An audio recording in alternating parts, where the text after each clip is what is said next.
আজকে আমরা class 10 definite question ম্যাথের 222 পেজ খুলে নিয়েছি আর এখানে দ্য ক্যাটের প্যারাফ্রেজ অফ ইউনিট 3 এর আমরা প্যাসেজ 2 সলভ করে নেব, কারণ আগের পার্টে আমরা প্যাসেজ 1 সলভ করে নিয়েছিলাম।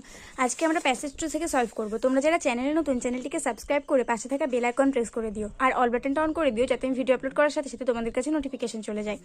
তো চলো বেশি সময় নষ্ট না করে আমরা ভিডিও শুরু করি। প্যাসেজ 2 তে ফার্স্টে আমাদের এমসিকিউ আছে আর আমরা এমসিকিউ সলভ করব। The cat attaches himself to the new tenants. এরপর আছে the cat gets much more out of his life. Option B, for sports the older cats go to the option A suburban backyards. To us the backyards appear to be dull. Option D, to the cats the backyards are hunting grounds. Option A, in their hunting grounds the cats have gallant adventures. Option B. পরের পেজে আছে the cats having gallant adventures can only be compare to option C, king Arthur's knights. Reproach means option B, blame. The cats are reproached for being too much fond of their option A, home.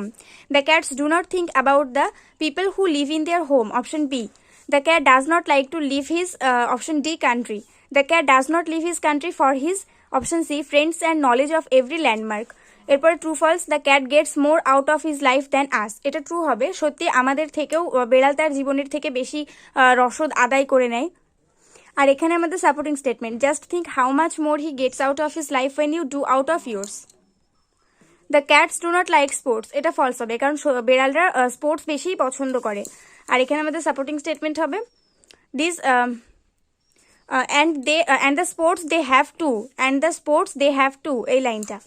এরপর আছে the cats go to the graveyard. এটা false হবে, গ্রেভইয়ার্ড মানে হচ্ছে কবরস্থান, আর ক্যাটরা তো ব্যাকইয়ার্ডে যায়, তাহলে এটা আমাদের ফলস হবে। আর আমাদের সাপোর্টিং স্টেটমেন্ট হবে as they get older they go in for sport to the suburban backyards. এখান থেকে এতটা হচ্ছে সাপোর্টিং স্টেটমেন্ট।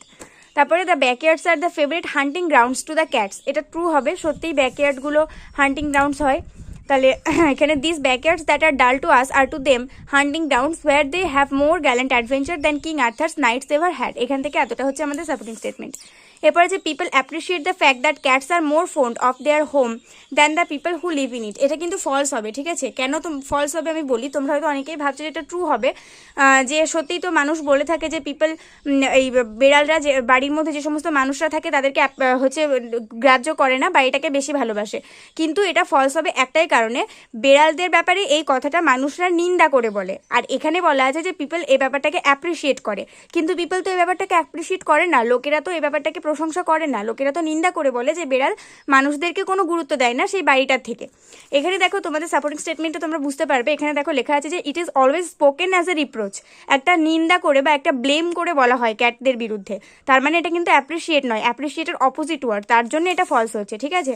তাহলে আমাদের supporting statement, it is always spoken as a reproach against cat that they are more fond of their home than of the people in it. এখান থেকে এতটা হচ্ছে সাপোর্টিং স্টেটমেন্ট, আর এটা ফলস হবে। Cats do not like to live in an old locality. এটা false হবে, cat তার old লোকালিটিতে থাকতেই ভালোবাসে, এটা ফলস স্টেটমেন্ট। আর আমাদের সাপোর্টিং স্টেটমেন্ট হচ্ছে naturally the cat does not like to leave his country. এটাই হচ্ছে আমাদের supporting statement.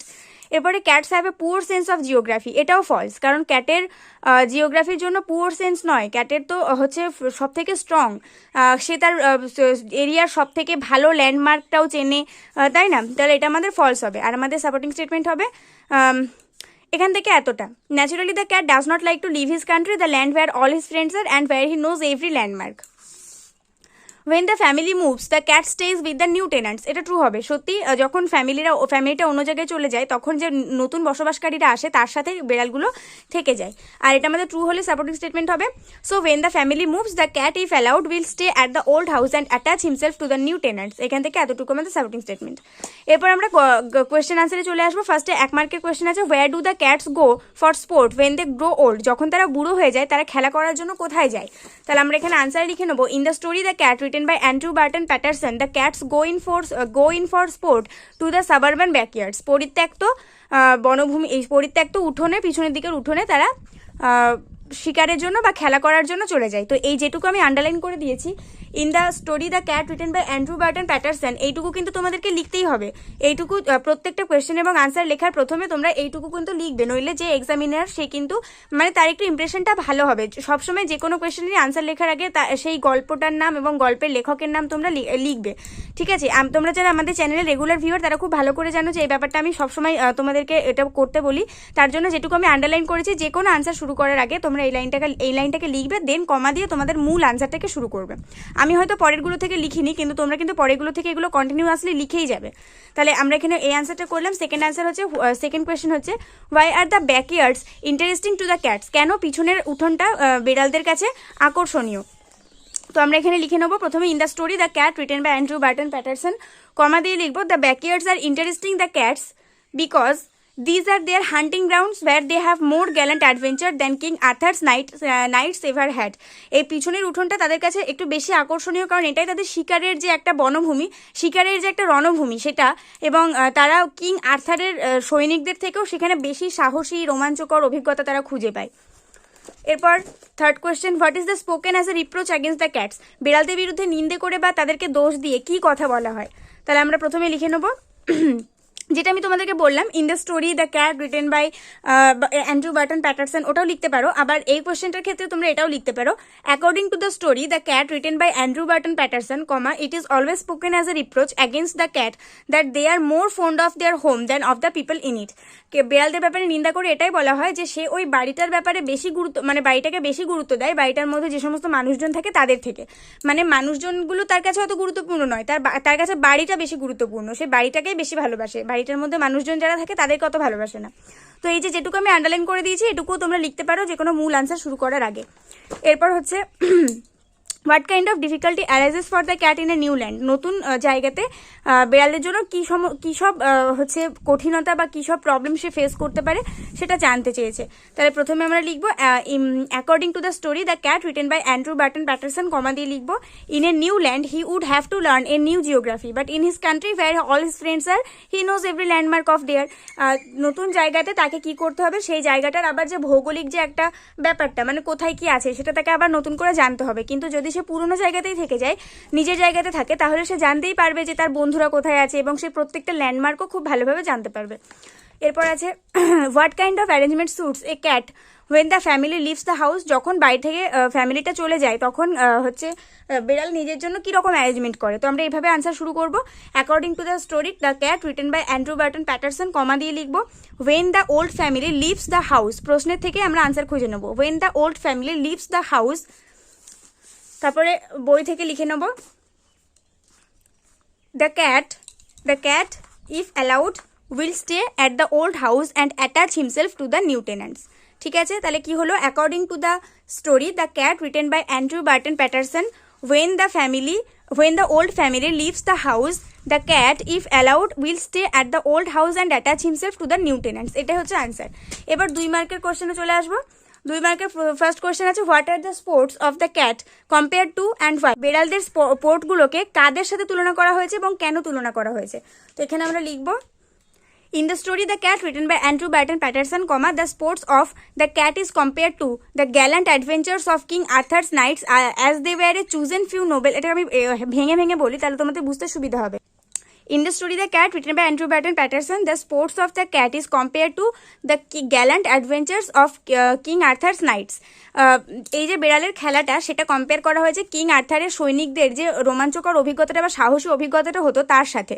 As they were a chosen, যেহেতু তারা ছিল বাছাই করা, ফিউ নোবেল ওয়ারিয়র্স, একদম ভীষণ সমৃদ্ধকারী সম্মানীয় যোদ্ধা অফ ইংল্যান্ডের, তারা ছিল ইংল্যান্ডের সব থেকে বাছাইকারী, মানে সব থেকে মানে ক্যাপেবল, সব থেকে দক্ষ যোদ্ধা যাদেরকে বাছাই করা হয়েছিল, হু ওয়ার গ্যাল্যান্ট, যারা ছিল সাহসী, and performed every difficult task, এবং সমস্ত রকমের কঠিন কাজ তারা ভালোভাবে সম্পন্ন করতে পারত, উইথ এস অ্যান্ড পারফেকশন, ভীষণ দক্ষতা এবং তাদের ক্যাপাবিলিটি দিয়ে, পারদর্শিতা দিয়ে।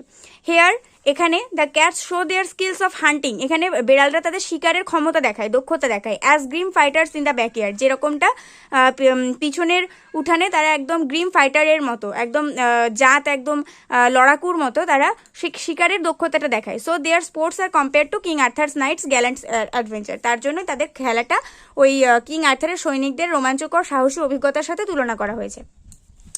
এরপর সেকেন্ড কোয়েশ্চেন আছে why does not a cat leave his country, কেন ক্যাট তার কান্ট্রি ছেড়ে যায় না। তো এখানে আমরা লিখবো, প্রথমে তো এরকম করে লিখে নিতে হবে in the story the cat written by Andrew Barton Paterson, তারপর কমা দিয়ে লিখবো the cat does not like to leave his country as it is here where his friend live and where he knows every landmark. Cat কখনোই তার নিজের দেশ ছেড়ে যেতে চায় না, কারণ সে জানে এইখানেই তার বন্ধুরা কোথায় কোথায় আছে সে জানে খুব ভালো করে, এবং এখানকার সমস্ত ভৌগোলিক যে ল্যান্ডমার্কগুলো সে খুব ভালো করে সেগুলো জানে। 3 দেখে আছে what does the cat like to do when the family moves, যখন পরিবারটা সেখান থেকে চলে যায় তখন বেড়াল কি করে।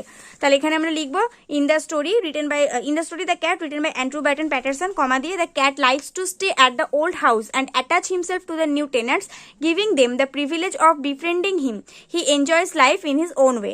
কেন ক্যাট তার নিজের জায়গাতে থাকতে পছন্দ করে এবং নিউ টেনার্সদের সাথে থাকতে পছন্দ করে, কারণ সে তাদেরকে একটা সুযোগ দেয় তার সাথে বিফ্রেন্ডিং হওয়ার, এবং সে নিজের জীবনটাকে এনজয় করতে পারে, সেই জন্য সে অত সহজে নিজের জায়গাটা ছেড়ে যেতে চায় না। এরপর হোয়াট আর হোয়েন আছে, প্রথমে আছে the cats go in for sport to the suburban backyards, ক্যাটগুলো স্পোর্টের জন্য সাবারবান ব্যাকইয়ার্ডে চলে যায়। কখন তারা যায়, ওয়েন দে গেট ওল্ডার, তো ওয়েন তো এখানে অলরেডি আছে তার জন্য দে গেট ওল্ডারটাই আমরা লিখে দেবো, তারা বৃদ্ধ হয়ে যায়। এরপর ওয়েনেই আছে when the cat is exiled in a new land, যখন ক্যাট একটা নতুন জায়গাতে চলে আসে তখন তাকে কি করতে হয়, he would have to learn a new geography, তাকে নতুন করে তার সেই জায়গাটার জিওগ্রাফিটা জানতে হতে পারে।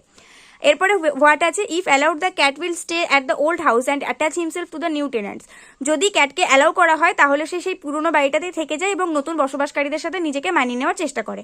তাহলে কখন এটা করে, when the family moves the house, যখন ওই পরিবারটা বাড়িটাকে ছেড়ে চলে যায়। এরপরে কজ ইফেক্ট আছে, প্রথমে কজে আছে দ্য ক্যাটস গ্রো ওল্ড, ক্যাটসরা বুড়ো হয়ে যায় তখন তারা কি করে, যেটুকু আন্ডারলাইন করেছে সেটুকু answer, they go in for sport to the suburban backyards, এটা হচ্ছে আমাদের ইফেক্টে লিখতে হবে। এরপরে আমাদের ইফেক্টে আছে the backyards are the hunting grounds to the cats, ওই এরপর সেকেন্ডে আছে the backyards are the hunting ground to the cats, উঠোনগুলো হচ্ছে বিড়ালদের কাছে তাদের শিকার করার ভূমি। তো এটার কারণ কি, কারণ হচ্ছে they have more gallant adventure than king Arthur's knights ever had, এটা হচ্ছে আমাদের কজ। এরপরে আবার ইফেক্ট আছে the cat does not like to leave his country, কারণটা কি, কারণ হচ্ছে in a new exiled in a new land he would have to learn a new geography, এখান থেকে এতটা আমরা কজ হিসেবে লিখে দেবো। তারপর আছে the family moves to a new place, পরিবারটা একটা নতুন জায়গাতে চলে যায়। এর ইফেক্টে কি হয়, ইফেক্টে হয় the cat if allowed will stay at the old house and attach himself to the new tenets, এখান থেকে এতটা আমাদের ইফেক্টে লিখতে হবে। তো এখানে দ্য ক্যাটের এখানে ইউনিট 3 প্যাসেজ 2 যে সমস্ত কোয়েশ্চেনগুলো ছিল সেগুলো আমরা সলভ করলাম, আর এইভাবে আমাদের ক্যাটের যে সমস্ত কোয়েশ্চেনগুলো ছিল দ্য ক্যাটের মানে সব রকম কোয়েশ্চেনে আমরা করে ফেললাম। যদি কারোর কোথাও কোনো বুঝতে অসুবিধা হয় অবশ্যই আমাকে কমেন্টে জানিও, আর অবশ্যই কমেন্টে জানিও যে ভিডিওটা কেমন লাগলো। এই ভিডিওটাতে একটু লাইক করে দিয়ে বন্ধুদের সঙ্গে অনেক শেয়ার করে দিও। নেক্সট ভিডিওতে দেখা হবে, ততক্ষণ পর্যন্ত সবাই ভালো থাকো, সুস্থ থাকো, মন দিয়ে পড়াশোনা করতে থাকো।